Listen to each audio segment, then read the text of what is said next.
Africa के विशाल जंगलों में सूरज की पहली किरण एक ऐसे राज्य पर पड़ रही थी जिसे लोग गौरव भूमि के नाम से जानते थे। यहाँ हर जानवर सुकून से रहता था, शांति थी, संतुलन था। लेकिन आज का दिन कोई आम दिन नहीं था। आज एक ऐतिहासिक पल आने वाला था। गुफा के बाहर हजारों जानवर जमा हो चुके थे। हाथी, झेबरा, हिरण, परिंदे, सबकी नजरें एक ही जगह टिकी थी। तभी बुजुर्ग बंदर रफीकी धीरे धीरे आगे बढ़ता है। उसके हाथों में एक नन्हा सा शेर का बच्चा है। वो उसे ऊंचा उठाता है आसमान की तरफ, मानो पूरी कायनात को दिखा रहा हो। यह है हमारा भविष्य, राजकुमार सिम्बा। पूरी गौरव भूमि तालियों और दहाड़ों से गूंज उठती है। खुशी की यह लहर हर तरफ फैल जाती है। लेकिन इस खुशी से कोसों दूर अंधेरी झाड़ियों में कोई और भी बैठा था। स्कार, राजा मुफासा का अपना सगा भाई, उस वक्त एक बेबस चूहे का शिकार कर रहा था। उसकी आंखों में वह चमक नहीं थी जो बाकी सबकी थी, बल्कि उसके चेहरे पर एक ठंडी जहरीली मुस्कान थी। तभी वहाँ एक परिंदा आता है, जांजू, महाराज मुफासा का सबसे वफादार साथी। वो स्कार से कहता है, महाराज आने ही वाले हैं। बस इतना सुनते ही स्कार का गुस्सा भड़क उठता है और वो जांजू पर हमला करने ही वाला होता है कि तभी अचानक एक गरजती हुई आवाज गूंजती है। खुद मुफासा वहां आ पहुंचे थे। उनकी नजरें सीधा स्कार पर टिक जाती हैं। सवाल एक ही था, तुम सिम्बा के अभिषेक में क्यों नहीं आए? स्कार बेरुखी से कंधे उचकाता है, मुझे याद ही नहीं रहा। लेकिन यह झूठ था। सच तो यह था कि स्कार के दिल में एक जलन घर कर चुकी थी। वो कभी बर्दाश्त नहीं कर सकता था कि ताज उसके सिर पर नहीं बल्कि उसके भतीजे के सिर पर सजे। मुफासा की आवाज सख्त हो जाती है, मुझे फिर से धोखा मत देना स्कार। मेरा बेटा सिम्बा ही आने वाला राजा होगा। स्कार कुछ नहीं कहता, बस एक आखिरी नजर डालकर वहां से चला जाता है। पर उसकी आंखों में जो चिंगारी जल चुकी थी वो किसी तूफान से कम नहीं थी। रात के अंधेरे में रफीकी अकेले एक पेड़ पर बैठा सिम्बा की तस्वीर बना रहा था, मुस्कुराते हुए, जैसे उसे पहले से पता हो कि यह बच्चा एक दिन कुछ बड़ा करेगा। अगली सुबह सूरज की पहली किरण के साथ ही नन्हा सिम्बा उछल कर उठ बैठता है। आज उसके बाबा ने उसे कुछ ऐसा दिखाने का वादा किया था जो उसने पहले कभी नहीं देखा। दोनों बाप बेटे एक ऊंची चट्टान पर पहुंचते हैं जहां से पूरी गौरव भूमि सूरज की रोशनी में जगमगा रही थी। मुफासा गंभीर आवाज में कहते हैं, जहां तक इस सूरज की रोशनी जाती है वही हमारा साम्राज्य है। सिम्बा की आंखों में सपने तैरने लगते हैं। वो हर पहाड़, हर तालाब, यहाँ तक कि उस रहस्यमयी काली घाटी पर भी राज करना चाहता था। लेकिन जैसे ही उसने उस घाटी का नाम लिया, मुफासा का चेहरा अचानक सख्त हो गया। नहीं सिम्बा, तुम कभी काली घाटी नहीं जाओगे। सिम्बा अभी भी उस रहस्यमयी घाटी के बारे में सोच रहा था जब उसकी बातें अचानक हिरणों की तरफ मुड़ जाती हैं। लेकिन हम तो हिरण खा जाते हैं, वो मासूमियत से बोलता है। मुफासा प्यार से उसका सिर सहलाते हुए समझाते हैं, जब हम मरते हैं हमारा जिस्म मिट्टी बन जाता है और वही घास बनकर हिरण खाते हैं। इस तरह हम सब एक अनदेखी डोर से जुड़े हुए हैं। ये वो सबक था जो सिम्बा को शायद जिंदगी भर याद रहने वाला था। लेकिन इस भावुक पल को अचानक तोड़ते हुए जांजू वहां आ पहुंचता है, हांफते हुए। लक्कड़ बग्घों ने शिकार शुरू कर दिया था। सिम्बा भी साथ जाने की जिद करता है, पर मुफासा साफ इनकार कर देते हैं और जांजू को हुक्म देते हैं, इसे घर छोड़ाओ। जांजू सिम्बा को घर के पास छोड़कर वापस उड़ जाता है, मगर नन्हा सिम्बा कहाँ मानने वाला था। वो चुपके से अपने चालाक चाचा स्कार के पास पहुंच जाता है और गर्व से कहता है, आज बाबा ने मुझे पूरी गौरव भूमि दिखाई। स्कार की आंखों में एक चमक आती है, एक शातिर मुस्कान उसके होठों पर तैरने लगती है। पूरी गौरव भूमि दिखाई, मगर काली घाटी नहीं दिखाई होगी। सिम्बा सिर हिलाता है, हाँ, बाबा ने मना किया है वहां जाने से। तभी स्कार अपनी सबसे बड़ी चाल चलता है। जहरीली मुस्कान के साथ वो कहता है, वो हाथियों का कब्रिस्तान है, बच्चों की जगह नहीं। पर वहां के नजारे कुछ और ही हैं। याद रखना, यह बात हमारे बीच का राज है। स्कार का असली मकसद अब साफ हो चुका था। वो चाहता था कि सिम्बा उस काली घाटी में जरूर जाए, चाहे इसकी कीमत उसे अपनी जान देकर ही क्यों न चुकानी पड़े। घर लौटते ही सिम्बा की माँ सराबी उसे प्यार से गले लगाती है। सिम्बा मासूमियत से पूछता है कि क्या वो अपनी दोस्त नाला के साथ तालाब पर जा सकता है। सराबी इजाजत तो दे देती है, लेकिन एक शर्त के साथ, जांजू तुम्हारे साथ जाएगा। सिम्बा और नाला जांजू के साथ निकल पड़ते हैं, गाते गुनगुनाते, मस्ती करते हुए। पर असली खेल अब शुरू होने वाला था। दोनों बच्चे चालाकी से जांजू को चकमा देकर झाड़ियों में गायब हो जाते हैं और धीरे धीरे उसी रहस्यमयी काली घाटी की ओर कदम बढ़ाने लगते हैं, उस जगह की तरफ जहां से शायद कोई जिंदा वापस नहीं आता। जैसे ही वो घाटी में दाखिल होते हैं, माहौल बदल जाता है। चारों तरफ बिखरी हड्डियां, डरावना सन्नाटा और हवा में मौत की सी खामोशी। नाला घबराकर कहती है, हम घर से बहुत दूर आ गए हैं, हमें वापस चलना चाहिए। लेकिन सिम्बा जिद पर अड्डा था, अब हमें कोई बच्चा नहीं कहेगा। वो आगे बढ़ते जाते हैं, उबलते लावे के बीच से गुजरते हुए, जैसे किसी की भूखी नजरें उन पर टिकी हों। तभी झाड़ियों से एक के बाद एक साए निकलने लगते हैं और कुछ ही पलों में सिम्बा और नाला चारों तरफ से लक्कड़ बग्घों से घिर चुके होते हैं। उनकी लीडर शेनजी आगे आती जाती है अपने दांत चमकाते हुए। आज हमारा किस्मत जाग उठा, क्योंकि आज हम एक राजकुमार को खाएंगे। लक्कड़बग्घे चारों तरफ से घेरा तंग करते जा रहे थे। सिम्बा ने हिम्मत जुटाकर दहाड़ने की कोशिश की। तुम मुझे छू भी नहीं सकती, मैं होने वाला राजकुमार हूँ। लेकिन शेनजी ठहाका मारकर हंस पड़ी। मुफासा का हम पर राज नहीं चलता। और अगले ही पल वो सब उन पर टूट पड़े। मौत बस कुछ ही कदम दूर थी। तभी अचानक आसमान से एक परछाई तेजी से नीचे आती है। जाजू, वो चिल्लाते हुए बीच में आ जाता है। इन्हें छोड़ दो, अगर तुमने इन्हें छुआ भी तो महाराज तुम्हारी लाशें बिछा देंगे। शेनजी बेखौफ होकर जवाब देती है, आज हम मुफासा के पूरे वंश को ही खत्म कर देंगे। और हमला और तेज हो जाता है। जाजू बहादुरी से बच्चों को भागने का इशारा करता है और सिम्बा नाला जान बचाकर एक तंग सुरंग में कूद जाते हैं। लक्कड़बग्घे सुरंग के मुंह पर दहाड़ते रह जाते हैं, लेकिन बच्चे किसी तरह रेंगते घिसटते दूसरी तरफ निकल आते हैं। पर राहत की सांस लेने का वक्त नहीं था। बाहर भी लक्कड़बग्घों का एक और झुंड उनका इंतजार कर रहा था। ऐसा लग रहा था जैसे अब बचने का कोई रास्ता नहीं बचा। तभी धरती कांप उठती है एक जानी पहचानी दहाड़ से। मुफासा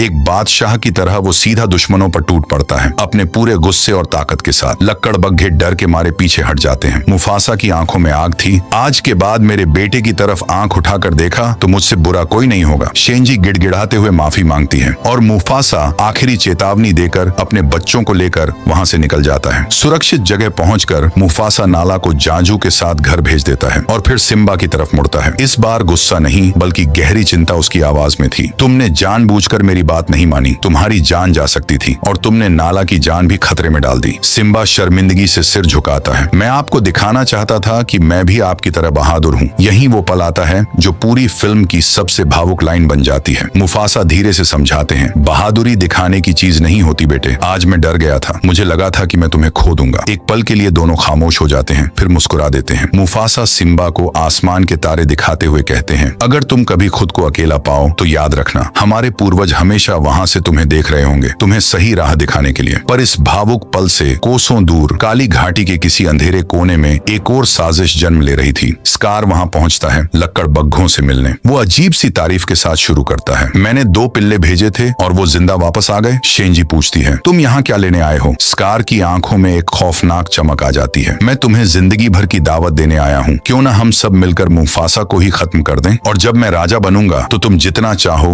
उतना शिकार कर सकते हो। लक्कड़बग्घों की आंखों में लालच जाग उठता है। एक खतरनाक गठबंधन बन चुका था और अब सिर्फ एक ही सवाल बाकी था। अगली सुबह घाटी के बीचों बीच सिम्बा उदास बैठा था। पिछली रात की डांट अभी भी उसके दिल पर बोझ बनी हुई थी। वो अपने चाचा स्कार से कहता है, बाबा मुझसे बहुत नाराज हैं। स्कार एक शातिर मुस्कान के साथ जवाब देता है, इसीलिए तो हम यहाँ आए हैं मेरे प्यारे भतीजे। यहाँ तुम अपनी दहाड़ की प्रैक्टिस कर सकते हो। ऐसी दहाड़ की पूरी घाटी गूंज उठे और तुम्हारे बाबा गर्व से मुस्कुराएंगे। सिम्बा को यह बात दिल को छू जाती है और स्कार वहां से मुस्कुराते हुए निकल जाता है। लेकिन यह सिर्फ एक बहाना था। यह उसकी सबसे खतरनाक चाल का आखिरी हिस्सा था। स्कार इशारा करता है और कुछ ही पलों में घाटी में सैकड़ों वाइल्ड बीस्ट्स को छोड़ दिया जाता है। धरती कांप उठती है, धूल का तूफान उठता है और सिम्बा की चीखें उस भगदड़ में दब जाती हैं। वो बेतहाशा भागता है, किसी तरह एक पेड़ की डाल पकड़कर लटक जाता है। नीचे मौत का सैलाब उमड़ रहा था। तभी अचानक स्कार अपने असली चेहरे को छुपाए मुफासा के पास दौड़ता हुआ पहुंचता है, घबराई हुई आवाज में चिल्लाते हुए, घाटी में भगदड़ मच गई है, सिम्बा वहीं फंसा है। ये सुनते ही मुफासा का दिल जैसे रुक गया। बिना एक पल गंवाए वो घाटी की तरफ दौड़ पड़ता है। एक बाप के लिए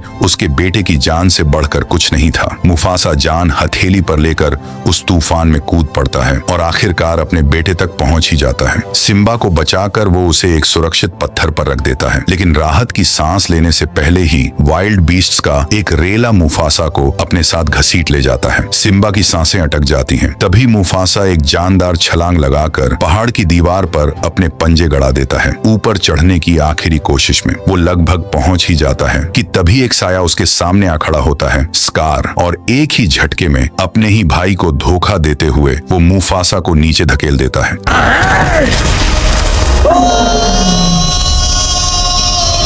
सिम्बा नीचे से बस इतना देख पाता है कि उसका बाबा हवा में गिरता जा रहा है। सन्नाटा छा जाता है। सिम्बा दौड़कर अपने बाबा के पास पहुंचता है, उन्हें हिलाने की कोशिश करता है, जगाने की कोशिश करता है, लेकिन मुफासा अब कभी नहीं उठने वाले थे। सिम्बा रोता है, चिल्लाता है, मदद पुकारता है, पर जवाब में सिर्फ खामोशी थी। थका हारा टूटा हुआ सिम्बा आखिरकार अपने बाबा की ठंडी होती गोद में ही सो जाता है। कुछ पल बाद स्कार वहां आता है, चेहरे पर बनावटी दुख, आवाज में झूठी हमदर्दी। ये तुमने क्या किया सिम्बा? तुम्हारी वजह से महाराज अब इस दुनिया में नहीं रहे। सिम्बा कांपती आवाज में कहता है, मुझे नहीं पता था ऐसा हो जाएगा। और फिर स्कार अपनी सबसे बड़ी और सबसे खौफनाक चाल चलता है। तुम्हारी माँ क्या सोचेगी कि उसके बेटे ने ही अपने बाबा की जान ले ली? भागो सिम्बा, भाग जाओ और कभी लौट कर मत आना। सिम्बा जान बचाकर भागता है, लेकिन स्कार अपने लक्कड़ बग्घों को हुक्म देता है, उसे मार दो। सिम्बा पहाड़ी पर चढ़ता जाता है जब तक रास्ता ही खत्म नहीं हो जाता।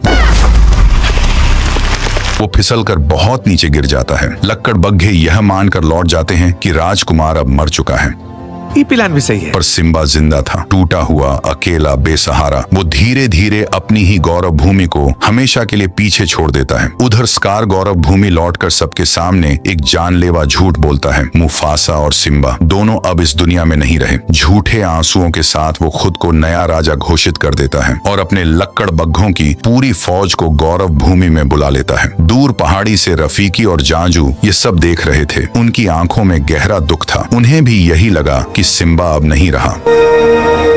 रेगिस्तान की तपती रेत पर सिम्बा के कदम लड़खड़ा रहे थे। चारों तरफ बस अनंत सन्नाटा और जलती हुई धूप। आखिरकार वो थक कर रेत में गिर पड़ता है, बेहोश। आसमान में मंडराते गिद्ध उसकी तरफ झपटने ही वाले होते हैं, जैसे उसकी जिंदगी अब आखिरी सांसें गिन रही हो। तभी अचानक दूर से एक जानवर दौड़ता हुआ आता है और उन गिद्धों को खदेड़ देता है। ये था पुम्बा, एक मस्तमौला जंगली सुअर, और उसके साथ उसका डरपोक मगर प्यारा दोस्त टिमोन। जब टिमोन को पता चलता है कि यह एक शेर का बच्चा है, वो डर के मारे छिप जाता है। लेकिन पुम्बा मुस्कुराते हुए कहता है, अरे यह तो अभी बच्चा है यार, क्यों ना इसे हम पाल लें। होश में आने पर सिम्बा टूटी हुई आवाज में कहता है, क्या फर्क पड़ता है। जब पुम्बा वजह पूछता है, सिम्बा सिर्फ इतना कह पाता है, मुझसे एक बहुत बड़ी गलती हो गई है। टिमोन मुस्कुराते हुए एक ऐसा फलसफा देता है जो आगे चलकर सिम्बा की पूरी जिंदगी बदल देगा। हकुना मताता, यानी बिना किसी चिंता, बिना किसी फिक्र के जीना। दोनों दोस्त सिम्बा को अपने साथ एक हरे भरे आजाद जंगल में ले जाते हैं, जहां दर्द की कोई जगह नहीं थी। वक्त गुजरता जाता है और सिम्बा अब एक जवान ताकतवर शेर बन चुका था। लेकिन दूसरी तरफ गौरव भूमि बर्बादी की कगार पर पहुंच चुकी थी। स्कार के राज में हर तरफ सूखा, भूख और लाचारी फैल चुकी थी। रानी सराबी और नाला मिलकर हालात सुधारने की कोशिश करती हैं, मगर स्कार का आतंक इतना बढ़ चुका था कि विरोध करना नामुमकिन हो गया था। स्कार खुद रानी सराबी के सामने अपना घिनौना इरादा जाहिर करता है, जब तक तुम मेरी नहीं होगी ये राज्य भी मेरा पूरा नहीं होगा। सराबी ठंडे लहजे में साफ इनकार कर देती है। उसी रात हिम्मत जुटाकर नाला सबकी नजरों से बचकर मदद ढूंढने निकल पड़ती है। स्कार को शक होता है, लेकिन जांजू चालाकी से उसका ध्यान भटका देता है और नाला अंधेरे में गुम हो जाती है। उधर सिम्बा अपनी नई जिंदगी में मस्त था, लेकिन रात होते ही जब वो आसमान के तारों को देखता, उसके बाबा की याद उसे भीतर तक तोड़ देती। काश बाबा आप आज यहाँ होते। और तभी किस्मत का एक अजीब खेल शुरू होता है। हवा का एक झोंका सिम्बा के बालों का एक रेशा उड़ा ले जाता है, जो घाटियों और नदियों को पार करता हुआ आखिरकार रफीकी तक जा पहुंचता है। उस बाल को देखते ही रफीकी की आंखें चमक उठती हैं। सिम्बा जिंदा है। इधर जंगल में टिमोन और पुम्बा मस्ती में गाना गा रहे थे कि अचानक उन पर हमला हो जाता है। कोई और नहीं बल्कि खुद नाला। टिमोन चीख उठता है, लेकिन तभी एक गरजता हुआ शेर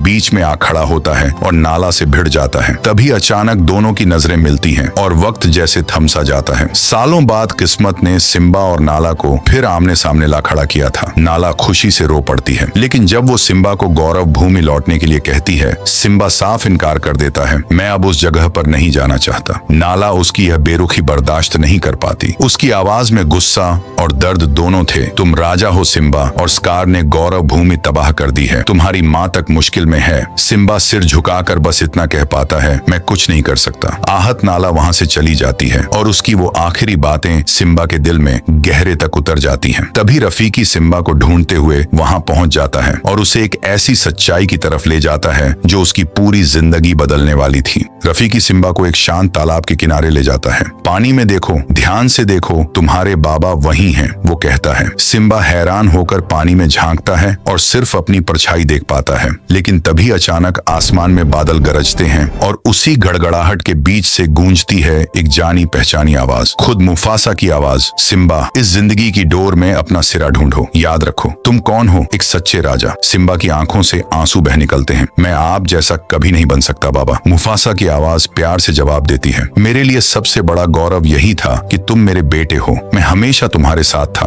और हमेशा रहूंगा। बस याद रखना तुम कौन हो। सुबह का उजाला फैलते ही रफीकी फिर पूछता है, तो बताओ सिम्बा, तुम कौन हो। सिम्बा गहरी सांस लेता है, अपने डर को पीछे छोड़ता है और गरजते हुए कहता है, मैं हूँ सिम्बा, मुफासा का बेटा। ये वो पल था जब एक डरा हुआ भगोड़ा आखिरकार एक सच्चे राजा में बदल चुका था। सिम्बा दौड़ते हुए नाला के पास पहुंचता है और दोनों मिलकर सीधा गौरव भूमि की तरफ निकल पड़ते हैं। लेकिन वहां पहुंचकर जो मंजर उनका इंतजार कर रहा था वो दिल दहला देने वाला था। सूखी हुई धरती, हर तरफ तबाही, भूख और बर्बादी। नाला पूछती है, अब तुम क्या करोगे। सिम्बा की आवाज में अब कोई डर नहीं था। मेरे बाबा ने कहा था, सूरज की रोशनी जहां तक जाती है वहां तक मेरी जिम्मेदारी है। अगर मैं नहीं लड़ूंगा तो कौन लड़ेगा। जाजू, टिमोन और पुम्बा भी वहां पहुंच जाते हैं। सिम्बा को जिंदा देखकर उनकी आंखों में चमक आ जाती है। जाजू कसम खाता है, महाराज हम मरते दम तक आपके साथ हैं। उधर स्कार उस वक्त रानी सराबी से उलझ रहा होता है। तभी अचानक सिम्बा गरजते हुए वहां आ पहुंचता है। दूर रहो मेरी माँ से। स्कार पलटकर देखता है और उसके चेहरे का रंग उड़ जाता है, जैसे उसने किसी भूत को देख लिया हो। सराबी खुशी से रो पड़ती है, अपने बेटे को सीने से लगा लेती है। बरसों की तड़प एक ही पल में मिट जाती है। स्कार अपनी हार सामने देखकर आखिरी दांव खेलता है। सबके सामने सिम्बा पर इल्जाम लगाता है कि मुफासा की मौत का असली गुनहगार वही है। लेकिन तभी चालाकी से सिम्बा को पहाड़ी किनारे तक धकेलते हुए स्कार खुद अपनी ही जुबान फिसला देता है। उस दिन मुफासा भी ऐसे ही मेरे सामने लटका था। मुफासा को मैंने ही मारा था। यह सुनते ही सिम्बा की आंखों में आग जल उठती है। पूरी गौरव भूमि को आखिरकार पता चल जाता है, असली कातिल कोई और नहीं, खुद स्कार था। गुस्से से भरा सिम्बा स्कार पर टूट पड़ता है और उसी वक्त स्कार के इशारे पर लक्कड़ बग्घे भी हमला बोल देते हैं। छिड़ जाती है एक भयंकर जंग। दहाड़ों, चीखों और धूल भरे तूफान के बीच सिम्बा, नाला, टिमोन, पुम्बा और बाकी सारे शेर मिलकर लक्कड़बग्घों से भिड़ जाते हैं। आखिरकार जीत सिम्बा की होती है। स्कार जान बचाकर भागता है, लेकिन सिम्बा उसे छोटी पर घेर लेता है। स्कार गिड़गिड़ाता है, मुझे माफ कर दो। सिम्बा शांत मगर दृढ़ आवाज में कहता है, मैं तुम जैसा नहीं हूँ, और उसे जिंदा जाने की इजाजत दे देता है। पर स्कार का धोखा यहीं खत्म नहीं हुआ था। जाते जाते वो आखिरी बार छल करता है। राख उछालकर सिम्बा की आंखों में झोंक देता है और हमला बोल देता है। दोनों के बीच आखिरी और सबसे भीषण लड़ाई होती है और आखिरकार सिम्बा उसे नीचे फेंक देता है। स्कार गिरकर भी जिंदा बच जाता है, लेकिन तभी वही लक्कड़बग्घे जिन्हें उसने हमेशा इस्तेमाल किया था अब उसके सामने आ खड़े होते हैं। तू हमें मारने वाला था। और वहीं अपने ही बनाए हुए दुश्मनों के हाथों स्कार का अंत हो जाता है।